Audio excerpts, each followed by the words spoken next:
Hey everybody, hope you're still doing well, and hopefully you're still tuning in. We are back today with some exercises and some drills you can do to help get your body into the right position and moving the right way. So our last SD3, we talked about the posture, right, and getting into the right posture and the things we need to do with that. So today we're going to give you some exercises and some drills to help you get into the right posture. Some of you might have some mobility and some stability issues, so some of these things will help you feel what it is to get in the right spot. So first, last week we mentioned briefly neutral spine and hip hinge, right? So our first thing we're going to go over today is how to find out what your neutral spine is, right? So we were talking about getting in a good posture here and not having a lot of S curves, what that's called, or we see a lot of people who just are kind of here hunched over and hunched, right? We don't want that either. So a good way to find your neutral spine is if you just stand up easily against the wall, kind of heels against the wall, butt against the wall, upper back against the wall, you're standing nice and straight. If you take your belt buckle, okay, and hinge that forward while keeping your back against the wall, okay, that's kind of the bad curve we're talking about, right? We can also go the other way and line everything up. Well, that kind of hurts too, right? So our kind of neutral posture is somewhere in the middle.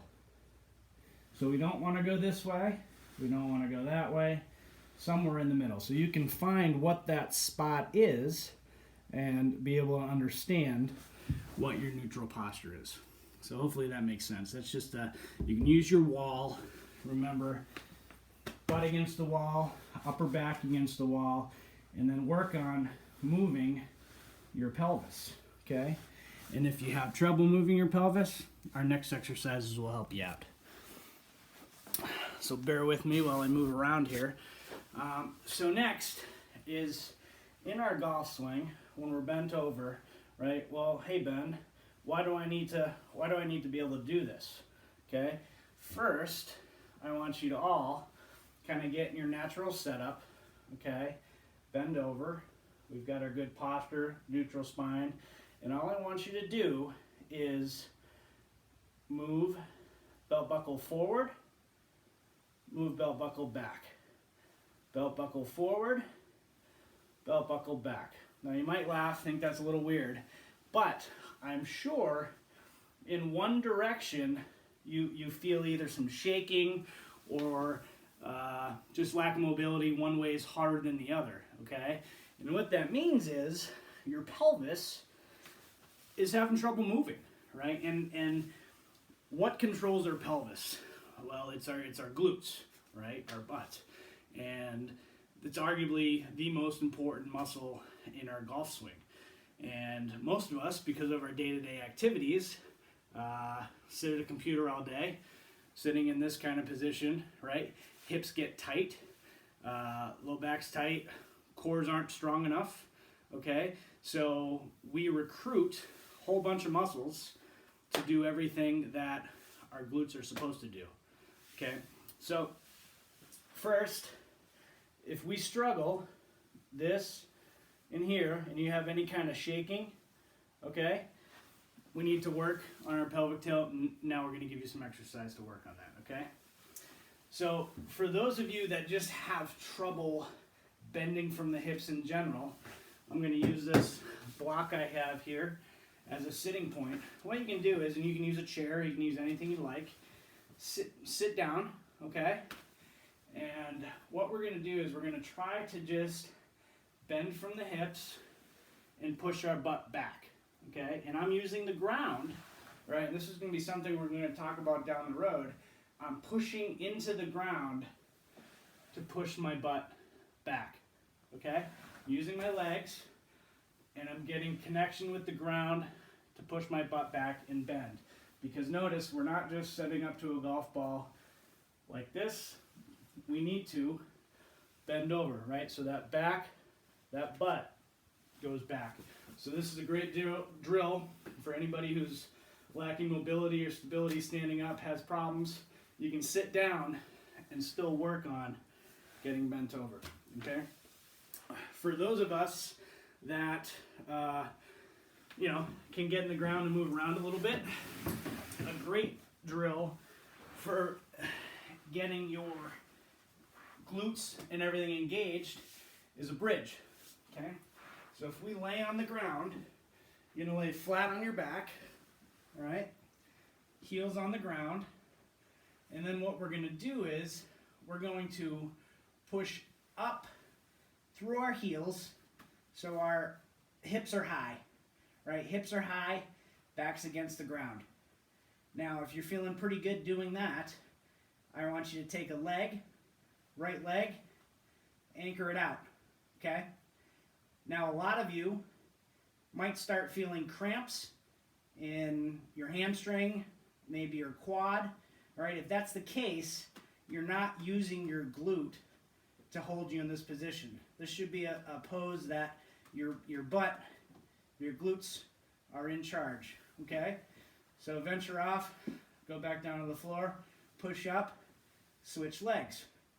All right, so here, I'm actually a little more stable on this side. My right glute's probably a little stronger. Okay, but we want to keep those hips up. Don't let them sag. And there we go. So that's our bridge. And if you have any kind of shaking or your hamstring cramps, right, that's saying that your glute's not engaged. So one exercise we can do to kind of feel how to engage our glutes, if we lay flat on the ground again, and you put your hands under your butt, I want you to try to flex each butt cheek, okay? And as you do that, take note, are you flexing your hamstring or your quad to squeeze your butt, all right? And what this is gonna do is kind of reroute the signal to your brain so you learn how to flex your glute without using your other muscles that are involved. And then finally, we talked about engaging our core, right? So obviously we all know how to squeeze our core, but one thing I see a lot of people do in their golf swings is you might start with a engaged core, but then as the swing goes on, we tend to kind of stand up, extend out our posture. So I've got my little jar here, okay? It's got a lid on it. I want you to think about your core as this jar or this canister, okay? And what we want to try to do is as we swing, we want to keep the lid on this canister. So as I turn back in my swing, right, there's not going to be any, my ribs aren't going to move up. I'm not going to have any of this kind of movement in my swing.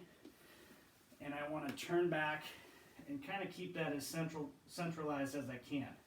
So if I'm moving and the lid's coming off my jar, no good, okay? That's a loss of power. I'm losing my posture, which we talked about last week.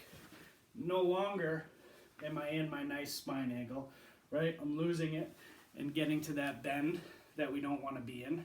So kind of one of the greatest exercises to do to work in your core, and anyone can do them, is a plank, right? So we can all get down on the ground. You can line up, okay?